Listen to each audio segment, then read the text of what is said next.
We're really busy. All right. Let's say I believe you. I believe you. Fred Johnson is tactical. He can't think any other way. He wouldn't offer me up to the inner planets as his errand boy or be willing to return Earth's missiles so readily unless he had another card to play. None that we know of. Now get off my ship.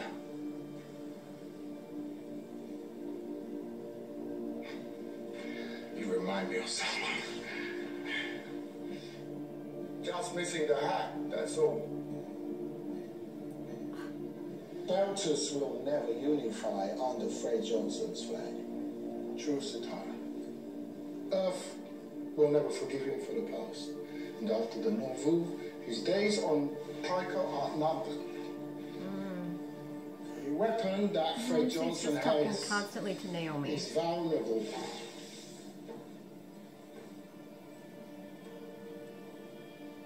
It's like he knows. We are in this together. Otherwise, we're all lost. It's like he knows that she's keeping something from Holden. And that's also interesting that he's going to compare Holden to Miller there.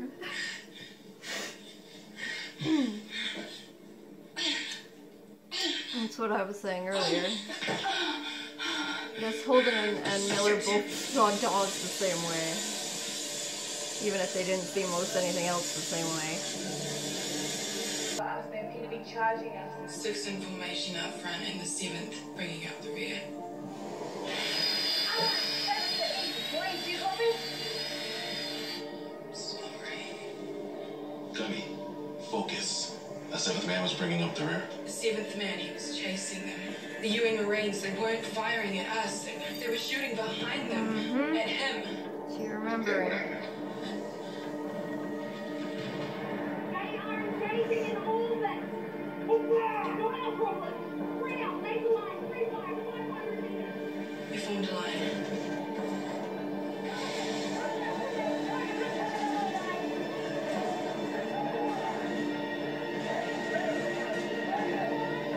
I'm so sorry. Sergeant.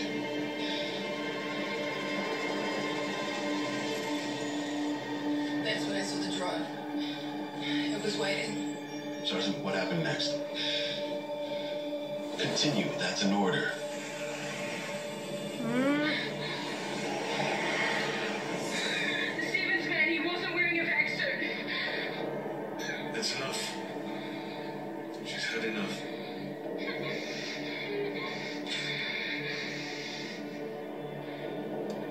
Shit. Does he think she's having some sort of breakdown, or does he know? He's getting new data. He says it's talking to him. What does that mean? He says there's more proto-molecule out there. Well, Phoebe's gone. We drove arrows into Venus. We killed it. Apparently not all of it. Well, does he know where? Not yet. But he's going to find out. And then what? And then we'll have it, and Cortazar will help us understand it. The nightmare starts over. No. If the belt has the proto-molecule, no one will ever use it against us again.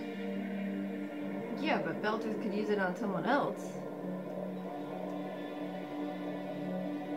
I mean, do you just assume that would never happen, Fred? Oh my god, he's in Diogo's room. Diogo Harari. Forgive the intrusion. I'm Anderson Dawes. I wanted to meet the boy who was found floating beyond Hidalgo. How long were you out there before those rock hoppers picked you up? Long time. Me pensa... days. Were you scared? And then you fought alongside Josephus Miller, huh? Yeah. Piranhas. Miller dancer ere de Satara. Shukume. You were on Eros with him too. And before, on that Earth station? Yeah. With Miller too. I better keep my eye on you. Soon your legend will be better than mine. Tensions were high. In the confusion Communications blackout, your team fired first. Sir, Wait, what? did you say we shot first? Well, given the lack of intel, it's a supportable conclusion. They fired first. Maybe not at us, but they definitely fired first. Sergeant, this is bigger than you. I know I'm not wrong about that. Well, truth is a tricky thing, especially when... They stormed our line. What is going on here? That thing was driving them I forward. don't want to hear any more talk about a thing, Gunny. Are we clear? Oh, man. Yes, sir. They're totally covering this up. You know what I remember most about Earth, Gunny? Not even gonna tell me a fucking story now to sell me on this bullshit. Huh.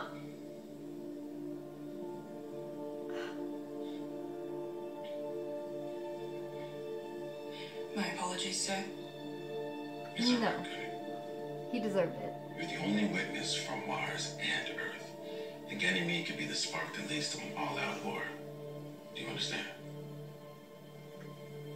The UN has demanded your direct testimony. When you get there, you'll tell them your story. When I get there, Sergeant, you're going to Earth. Oh, she's gonna meet Avasarala.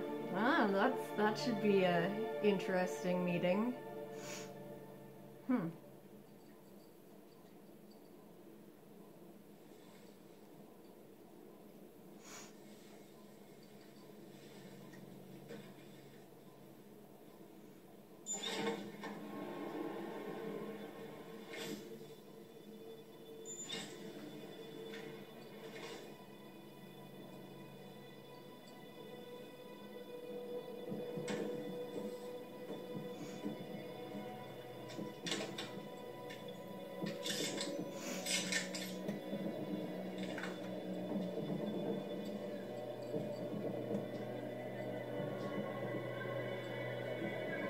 Wait a minute.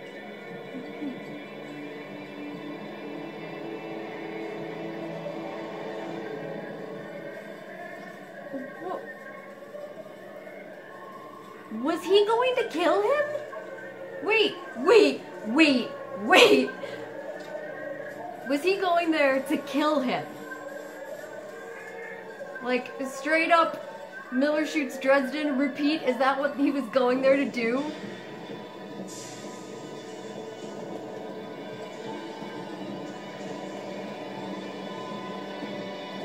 Shit. How can I help you, Holden? Where's Cortazar? Under guard in his cell. I'm in his cell right now. He's gone. So are his guards and his data cores. Lock down every berth. No one leaves without my authorization. Okay? Give me eyes on Dawes' ship. Dock lockdown has been ordered. All berths, please acknowledge. He's taken Cortazar.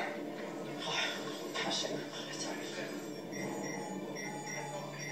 Docking clock release. Book 38C. Overriding. Can't do. Systems locked out.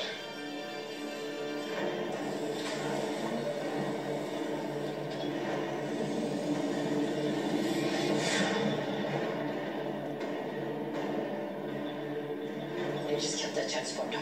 They're trying to go dark. Maintain visual. Alex, you on the Rossi? Sure am. What is going on? Dawes has Cortazar. He's running. What? Dust off now. Copy that. What's wrong? Is Amos with you? I don't know where he is. Get your ass down here. We'll lose him if you wait. Just go.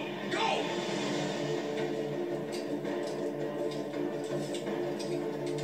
Tyco DC, this is Rocinante requesting emergency release. Don't shoot, boss man.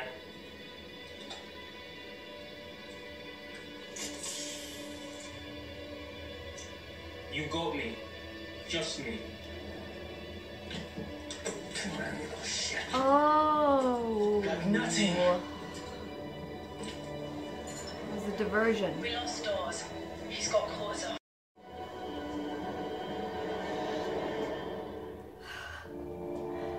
Oh my god. Alright. So, that was episode 7. I think there's a lot to say about that episode.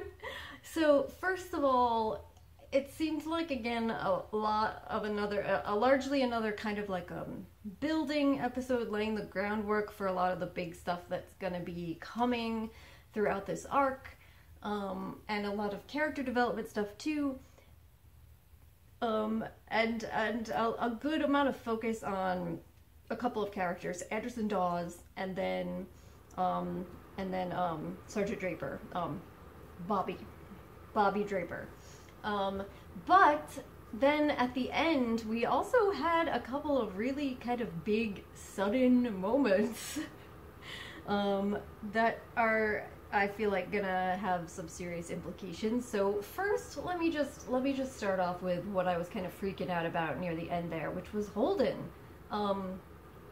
So Holden has been talking to everyone, you know, he's hearing everything Anderson Dawes was saying, he's hearing everything that Fred was saying, both publicly but then privately to him, when he's saying, Cortazar says that there's more protomolecule out there, and Holden's like, well, okay, so what's gonna happen if he tells you where it is? And Fred is basically saying, oh, well, we'll just go get it, and then we'll be able to control it, and we'll know what's happening with it, and then they can't do anything else to Belters with it, no more experiments. But of course, as I said, alright, but they could do things to other people with it, or to each other, or it'll still be out there, still be chaotic, so who knows. Anyway, so Holden is hearing all of this stuff throughout the course of the episode, and then he gets up in the middle of the night, sneaks away from Naomi, gets a gun, and then is going to Cortazar's room. He was gonna kill him, wasn't he? Like, he was going there to kill him. So basically, he's completely come around from just almost completely, like, ostracizing and villainizing Miller at one point for shooting Dresden, just executing Dresden. He's completely come around in that position to now he's about to do the exact same thing, and pretty much for the same reason, because he now realizes what Miller kind of saw in that room when Dresden was giving his sales pitch, which was that as long as this stuff is out there, you know, it doesn't matter who you see as the good guys, you know, and Anderson Dawes was kind of saying this too. There's not good or bad people. There's good people that do bad shit and bad people that do good things sometimes, or people that do things that turn out to be terrible, but because they think it's for the right reason. Anyway, so Holden's come around to this idea, I guess, that the only way to, like, stop this from happening is to get rid of Cortazar.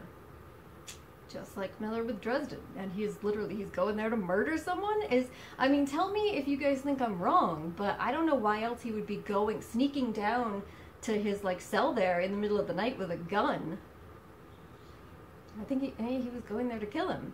Of course, that doesn't work out, obviously. Dawes has already snuck him out of there so that he can have control of him and hopefully find more protomolecule, is what Dawes obviously is hoping for.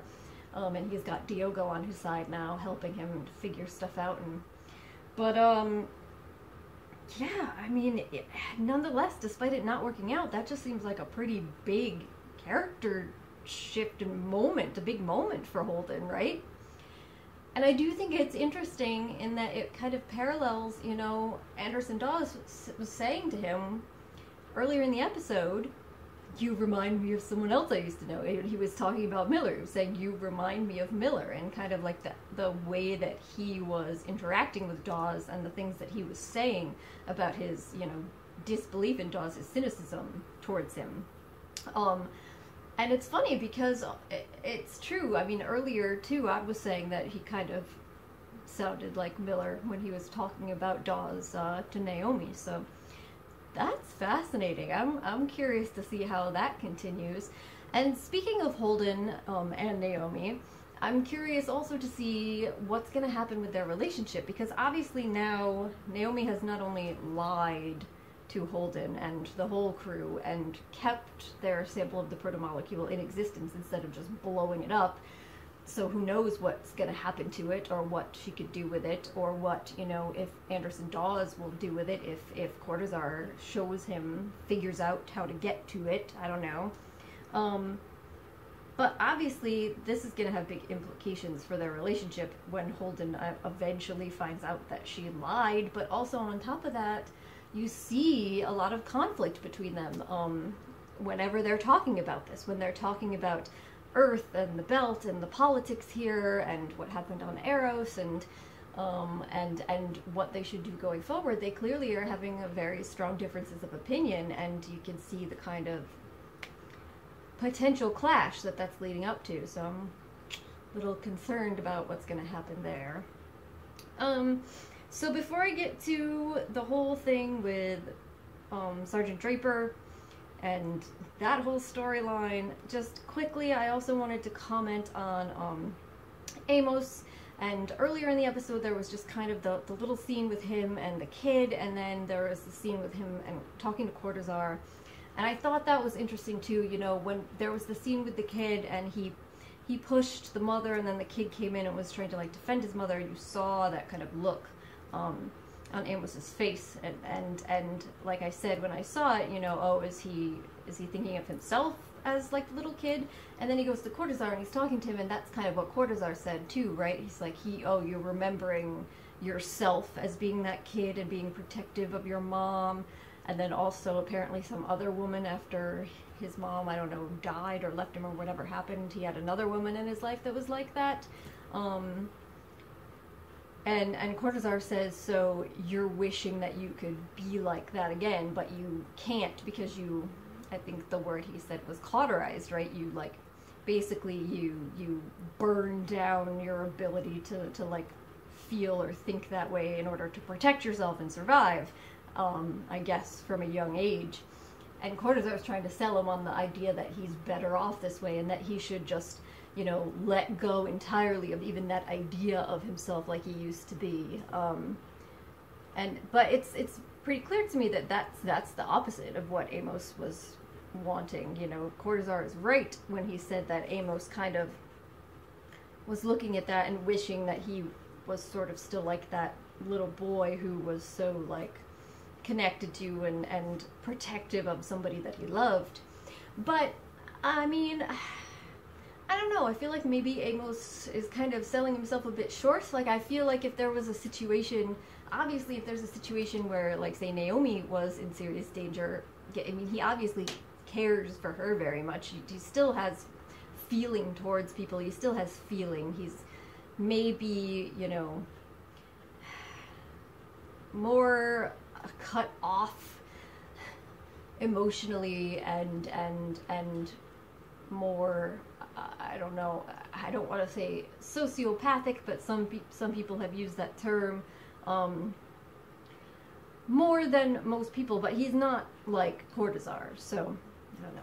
I just thought that was an interesting moment for him, and I'm wondering where they're going, if it's just like something they're going to keep trying to build on and touching back on, that being his kind of wish that he was different, or maybe if they're building to something about his past, more information about his childhood. I don't know, but I thought that was interesting. And alright, so let's get to the other big thing, which was the entire story surrounding whatever happened on Ganymede and Sergeant Draper and her memory and whatever it is that the Martians know or are doing. So at first she seems to not really recollect or have a good memory of exactly what went down, which is bad because her entire team is dead, as well as apparently everyone that was in orbit, everyone there except her, from Earth or Mars, everybody, she's the only survivor. And she seemed to have forgotten about this weird freaky alien thing, or exactly what went down, but then she's kind of interrogated, she's given those focus drugs and almost like put back in that mindset, put back in that moment and kind of hypnotized, it seems like. And then when that happens, she's able to remember first that the UN people were running towards them because they were running away from that thing, not because they were attacking. And then she remembers the drone, and then she remembers later the thing, the creature, alien, protomolecule, whatever the hell it is. But so she's able to confirm that, you know, she and her people didn't fire first, and that technically the UN people fired first, but they weren't firing at them, they were firing at the thing. So she tells her story, and she's being listened to, And then what happens at the end, and this was the big kind of event and thing that surprised me, is that they basically tell her, you're going to go to Earth for this summit, the one Avasarala was mentioning, that's supposed to be like a peace summit to try and prevent further conflict, but you're going to tell them that you and the Martian team accidentally shot first at Earthers, and so that basically this was all just a mistake. Everyone that died because of a mistake.